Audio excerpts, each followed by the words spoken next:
Boa tarde, tudo bem? O craque do Baianão 2013 já está no Vitória. O novo reforço do time apareceu na Toca do Leão agora pela manhã. E o repórter Sérgio Pinheiro também estava lá. Sérgio conta tudo sobre a nova contratação e também sobre o próximo jogo do Leão. O adversário é um grande freguês jogando aqui em Salvador.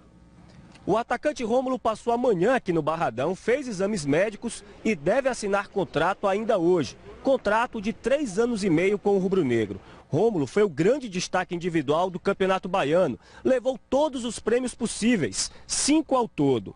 Artilheiro, com 13 gols, craque, revelação, melhor atacante e gol mais bonito. Rômulo será apresentado oficialmente amanhã. Inicialmente, ele chega para reforçar o banco de reservas. Opção ao camisa 9 Dinei. Ele vai ter que mostrar aqui dentro, no dia a dia, e através das observações ele vai buscar o espaço dele. Nós temos o Pedro Odoni, temos o Dinei, temos o Giancarlo, e aí, se ele provar para mim e eu gostar, a gente vai dando oportunidade. O Vitória costuma ser implacável quando enfrenta o Vasco aqui no Barradão. Na história do brasileiro, foram 8 confrontos com 8 vitórias do rubro-negro, algumas inesquecíveis, de goleada. Em 2004, por exemplo, teve um 4-1. Em 2010, 4-2. E em 2008, 5-0. O Dinei, inclusive, fez gol nessa partida. Esses números são inspiradores, trazem muita confiança e pensamento positivo para a torcida e jogadores. Por isso, é esperado um excelente público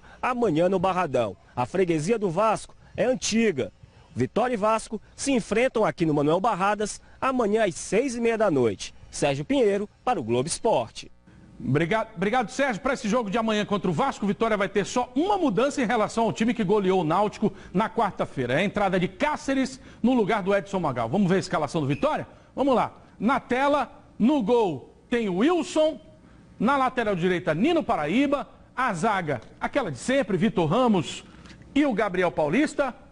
O Danilo Tarraxa na lateral esquerda, Mansur continua machucado. No meio tem Neto Coruja. Cáceres reaparece na equipe, Renato Cajá e também o Escudeiro. E na frente, Max Biancucci, artilheiro do campeonato, e Dinei. Olha só que notícia legal, 2 jogadores do Vitória estão na seleção da rodada do site Globoesporte.com. Um deles é o jovem volante Edson Magal, de apenas 19 anos, que fez um golaço contra o Náutico. Jogou muita bola, recebeu nota 8. No ataque, Max Biancucci, o artilheiro do campeonato, recebeu nota 8,5. Foi o melhor da rodada, empatado com Luiz Fabiano do São Paulo. Para ver tudo sobre a seleção da rodada, é só fazer uma visita ao nosso site globoesporte.com/BA. Difícil, dramático, emocionante. Que sufoco! O Atlético Mineiro está na semifinal da Libertadores, mas a torcida do Galo sofreu até o finalzinho da partida. Um jogador saiu do estádio como o grande herói da noite. Um cara que entrou em campo com o pé direito e salvou o time com o pé esquerdo. Emoção carregada de felicidade, que teve um início aterrorizante. Nas arquibancadas, milhares de mascarados que atenderam ao pedido do atacante atleticano Diego Tardelli para assustar o adversário mexicano. Chega a ser assustador entrar num estádio como esse e ver um caldeirão com esse cheio de máscara dessa. Com certeza, se eu estivesse no outro time, seria algo que poderia nos prejudicar um pouco. O Tijuana não se impressionou muito e com 13 segundos já levava susto ao Atlético. Os visitantes continuaram no ataque e Riascos fez 1-0 para os mexicanos. Terror no Independência. O empate do Atlético saiu depois que Ronaldinho Gaúcho mandou essa bola na área. E Hever, meio sem querer, mandou para o gol. 1-1. Acabou batendo em mim no susto e acabou entrando. Acho que o importante foi o empate no finalzinho do jogo. O Atlético Mineiro é o representante brasileiro na semifinal da Libertadores. E chega a essa condição tendo a quem agradecer. O goleiro Vitor salvou ao fazer grande defesa com o pé esquerdo. E olha que essa não seria a maior salvação da noite. A sorte jogava junto e a cobrança de falta de Arce ficou na trave. E aos 46 minutos do segundo tempo, pênalti para o Tijuana. A bola decisiva estava entre Riascos e Vitor. Lá vai o Tijuana. Lá vai o Riascos. Correu, bateu. Vitor!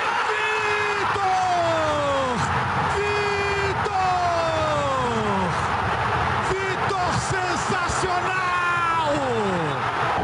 Pé esquerdo hoje tem que dar um descanso legal para ele, porque trabalhou bastante, mas bastante feliz por ter ajudado. A Libertadores continua para o Galo e com ela mais emoção.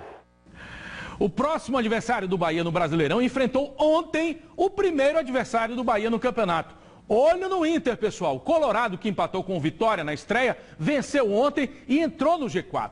E é bom o Bahia levar camisa de manga comprida e luva na bagagem. Frio? Sim, 8 graus. Mas esse é um pequeno detalhe para quem precisa vencer. Calor aqui, só do Inter, para cima do Criciúma. Foi uma pressão para começar quente a partida. Sabe aqueles primeiros 15 minutos? Pois o Inter mostrou quem mandava no Centenário. Mas o Fabinho desperdiçou uma chance na cara do goleiro Muriel. O Fabrício respondeu com esse chute aí. Passou perto. Isso tudo com 10 minutos. E aos 13, Williams abriu o placar.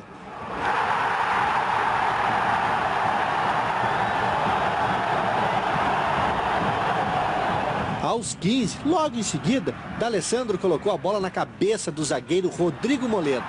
2-0.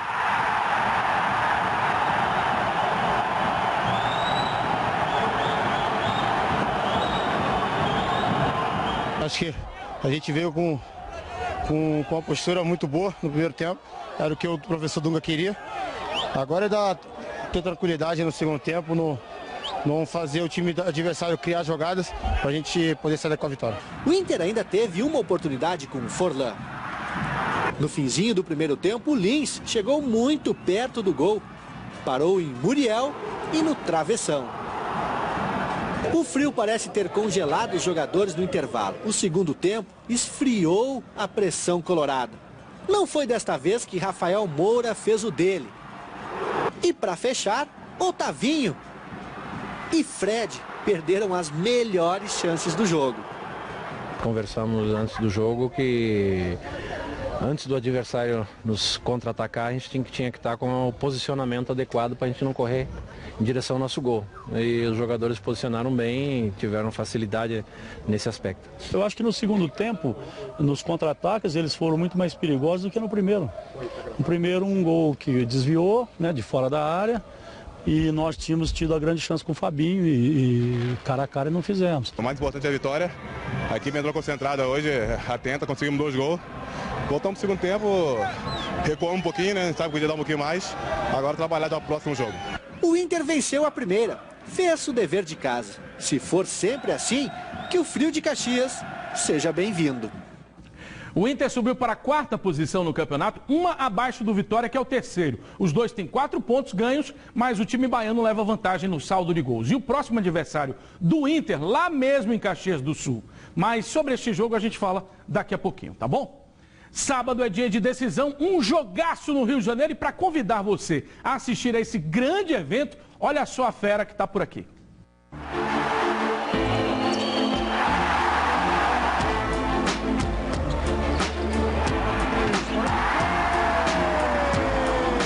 Muita visão de jogo.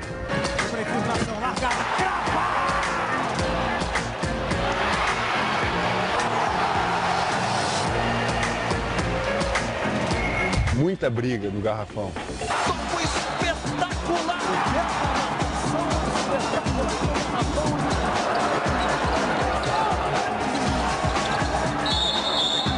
Um.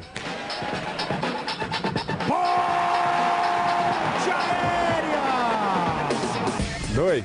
Smith vai pra dentro, Smith trabalha aqui na esquerda pra Mineiro, chutou, para dentro dele, o Pinheiros vence o jogo. 3. Levou no contra-ataque com o Pilar, bateu pra dentro, vai pra clavada espetacular o Pilar. 4. São roubo limpo do Duda, Marquinhos e Duda no 2 contra 1, passe picado, Marquinhos. 5.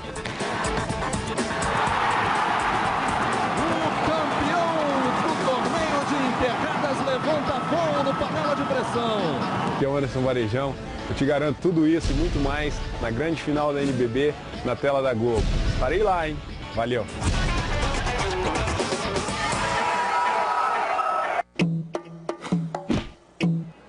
Vitórias, nenhum set perdido. O Brasil está bem no torneio de Montreux, na Suíça. A última derrotada foi a Rússia, que veio com uma jovem seleção, sem ninguém que disputou as Olimpíadas do ano passado. As brasileiras fecharam a primeira fase com a melhor campanha. O destaque para Frida Reuth. A semifinal é amanhã, ainda sem adversário definido. Brasil e Inglaterra, clássico do futebol mundial, jogaço, que a Rede Bahia vai transmitir com exclusividade no domingo. E às vésperas do jogo, nós descobrimos uma raridade, um outro duelo entre Brasil e Inglaterra, disputado há 50 anos. Imagens inéditas. E vocês não imaginam onde estava esta preciosidade. Brasil e Inglaterra. Alguns confrontos são inesquecíveis. 1-0 na Copa de 70. Na de 2002, 2-1. Momentos relembrados várias vezes. Mas teve um encontro 50 anos atrás. Em 1963, Brasil e Inglaterra disputaram um amistoso. O jogo fazia parte de uma excursão da seleção brasileira pela Europa. Aqui, nesta garagem, nós encontramos um material raro sobre esse amistoso. Imagens que serão exibidas na televisão brasileira pela primeira vez agora.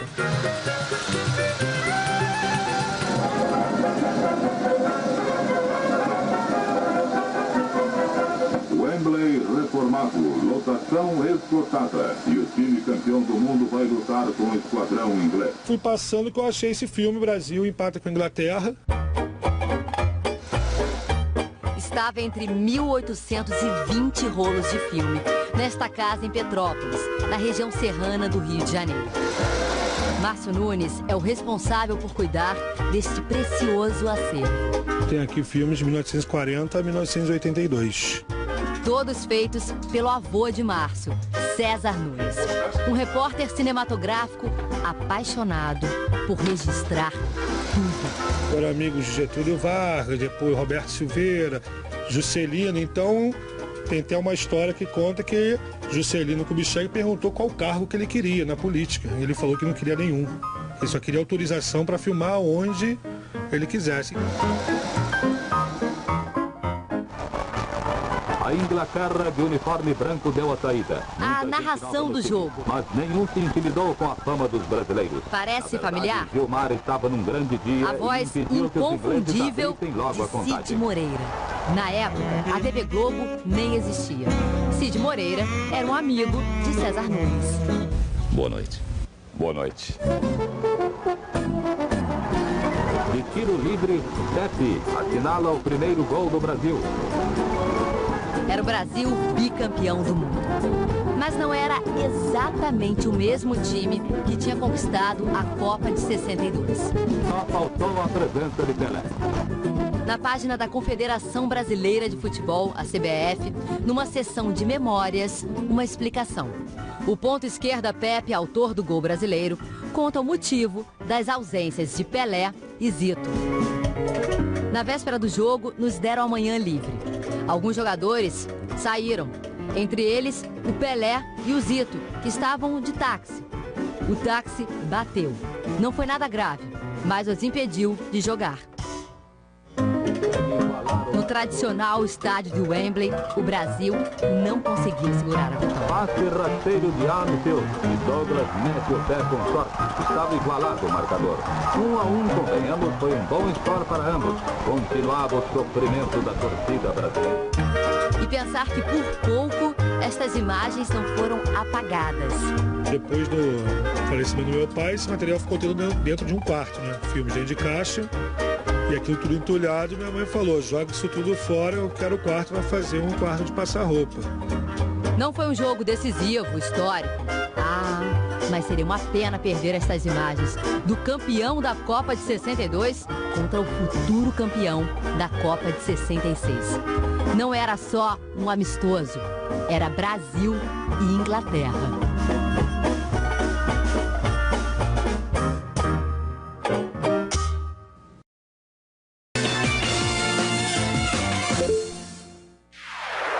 O Esporte Espetacular deste domingo será especial, ao vivo aqui do estádio do Maracanã. Sabe onde eu estou?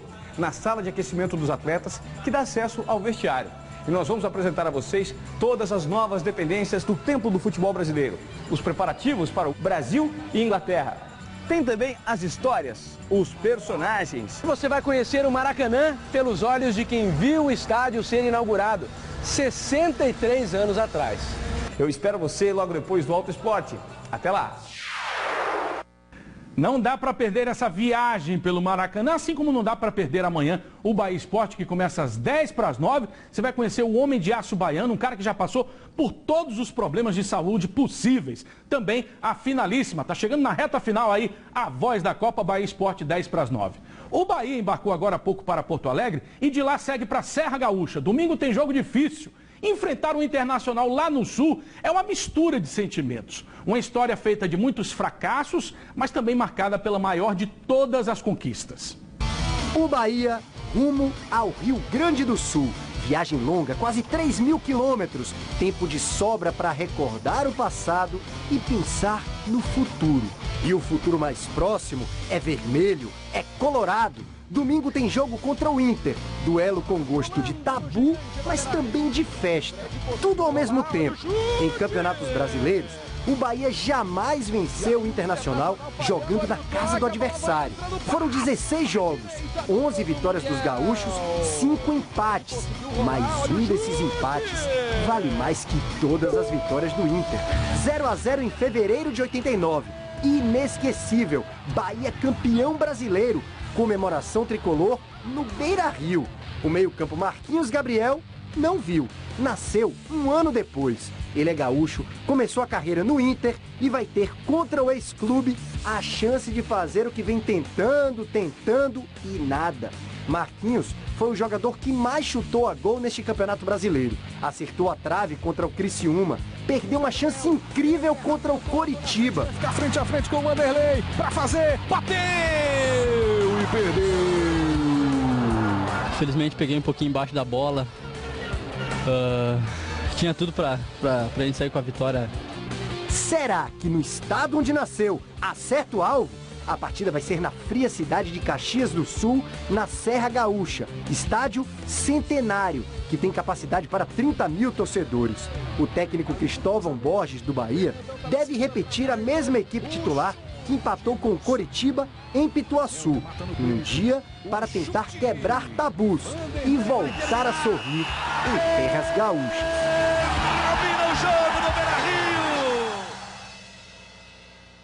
Você viu aí que o tabu de não vencer o Inter no Sul é em campeonatos brasileiros. O Bahia já ganhou do Internacional em pleno Beira-Rio, disputando outra competição. Você lembra qual foi? Libertadores da América, amigo. 2-1 em 1989, 2 dias depois do título brasileiro. Bons tempos esses, hein?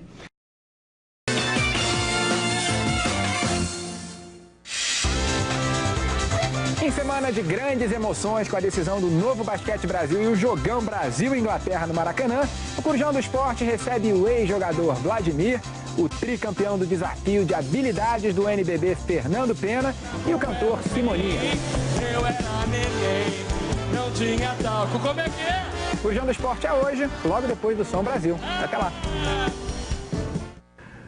Tá aí, programa garantido para sua madrugada, mas não esquece, amanhã de manhã tem o basquete da NBB. Vamos falar de seleção brasileira? Domingo tem jogo contra a Inglaterra no novo Maracanã. O repórter Tino Marcos acompanhou o treino do Brasil. O local lembra um ambiente de guerra, mas o clima é de paz total.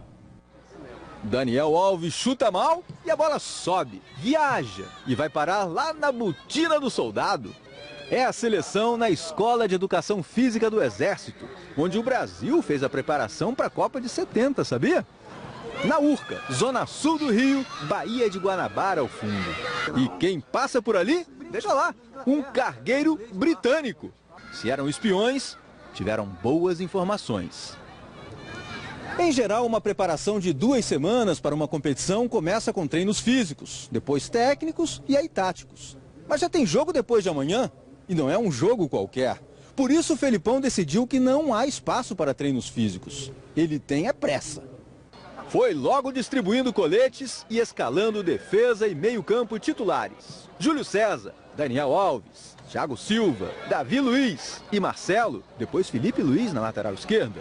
No meio, o volante Fernando e Paulinho, que depois deu lugar a Hernanes. Nessa disputa de bola, o Marcelo pisou e torceu o pé esquerdo do Oscar. Foram momentos de tensão. Oscar nem chegou ao fim do treino, mas avisou que não é nada demais, nada além de um pisão. É um momento especial para a seleção. É a Copa das Confederações batendo a porta, é Maracanã reabrindo, é a Inglaterra como adversária.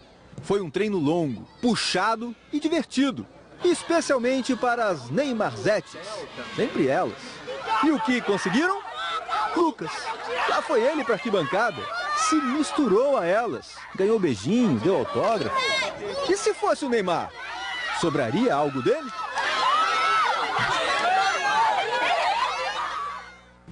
Lembrando que faltam 2 semanas para a Copa das Confederações e o Brasil jogar aqui contra a Itália dia 22. E lembrando também que o Dante, o baiano Dante, foi liberado pelo Bayern de Munique e vai sim jogar a Copa das Confederações. Portanto, podemos ter aí o Dante e também o baiano Daniel Alves como titulares da seleção brasileira do Filipão. Só lembrando também mais um lembrete que o jogo do Bahia é no domingo às 18h30, do Vitória amanhã no Barradão também às 18h30. Tchau.